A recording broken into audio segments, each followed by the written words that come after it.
Buenas tardes, me llamo Adelaida Sagarra y soy profesora de Historia de América en la Universidad de Burgos.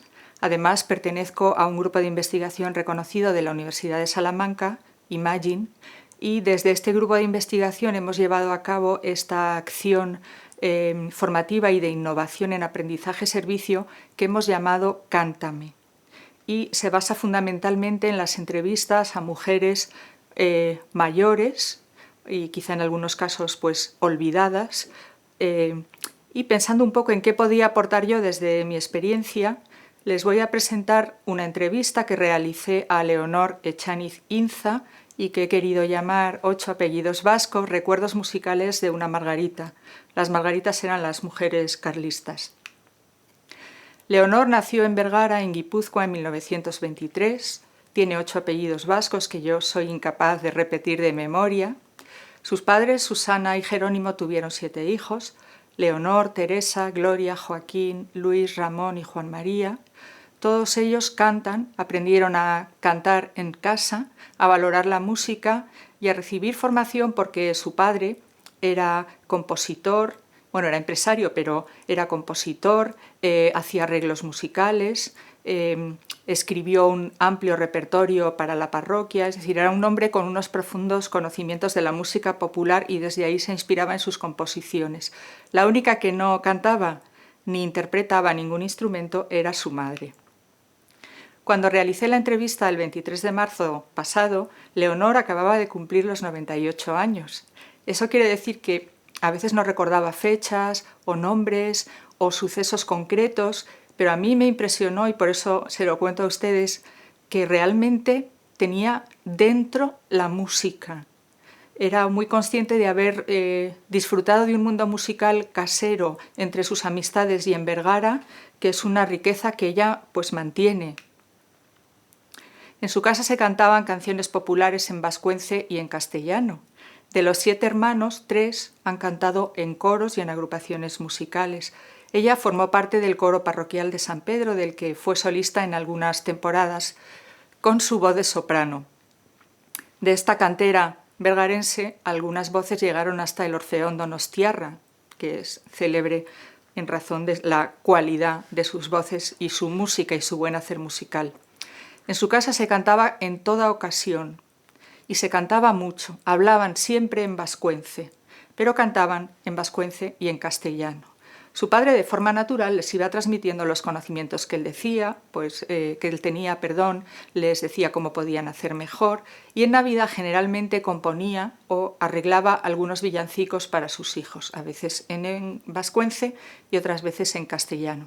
Su hermano Ramón fue chistulare desde bien pequeño, ahí le tienen señalado con una estrella roja en la fotografía, y además de ser instrumentista, fue compositor y fue profesor, y se jubiló cuando tenía 88 años en el 2018, de manera que ya ven que estamos ante una familia longeva y también muy musical. Cuando le pedí que me cantara alguna de las composiciones de su padre, recordó esta, que suele cantar en Navidad con frecuencia y que vamos a escuchar. Es un estreno mundial, este villancico nunca se ha grabado. Jesus haurtxoa jaio da Belenen, egu berri honak igaro aurten. Ama Maria Virginia ta Jose doatzua, maite etxu haurtxo zain daude. Na, na, na, na, na, na, na. Otro de los rangos interesantes para esta entrevista pues fue precisamente tomar conciencia, como historiadora que soy, de que generalmente después de la guerra se considera que quienes cantaban y transmitían el folclore, las canciones populares, fueron las mujeres de la sección femenina de coros y danzas. No es el caso de Leonor. Su padre era carlista, ella, como su madre y sus hermanas, fue Margarita.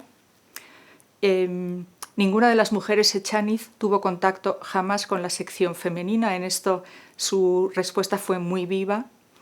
Ellas eran margaritas y les gustaba muchísimo cantar en vascuence. No eran canciones propias ni canciones políticas, eran canciones populares vascas y también cantaban en castellano.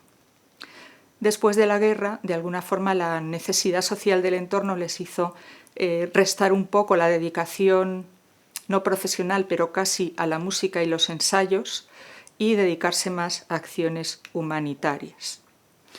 Leonor es enfermera, se tituló en la Escuela de Valdecilla, en Santander. Desde allí fue a trabajar a una casa de reposo en la Sierra de Madrid, en Fuente Pizarro, y allí conoció a una bilbaína, Rosario Orbegozo Goicoechea, de la que se hizo amiga y que le pedía que en los ratos libres, porque Leonor trabajaba allí y no tenía todo el tiempo para poder hacer lo que Rosario le gustaba, le pedía que se fueran al monte a cantar, y cantaban a pleno pulmón en vascuence y en castellano. Por otra parte, después trabajó en Pamplona, en la clínica universitaria, fue una de las impulsoras y creadoras de la Escuela de Enfermeras, en el pabellón F, prácticamente un barracón. Luego desarrolló su trabajo en Valencia, en Barcelona, en Salamanca y en Burgos, que es donde yo la conocí. Allí, en Burgos, hemos establecido una sólida amistad, entre otras cosas porque mi bisabuelo, Vicente Sagarra, también tenía vínculos personales con Vergara, y cuando le propuse hacer esta entrevista, enseguida me respondió que sí. Y básicamente mi conclusión sería qué importante y qué gran aprendizaje es escuchar a las mujeres mayores. Estuvimos toda una tarde juntas, me enseñó muchísimas fotografías, cartas, toda una vida resumida en pocas cosas, porque uno nunca puede llevarse todo, pero que de alguna manera transmite que en la base de la sociedad y de los cambios de la humanidad están muchas veces estas mujeres que son como sólidas, que probablemente nunca entrarán en los circuitos de la celebridad y sin embargo están ahí pues afianzando la solidez de una cultura y de unas tradiciones. Y esto es lo que les quería contar. Muchas gracias.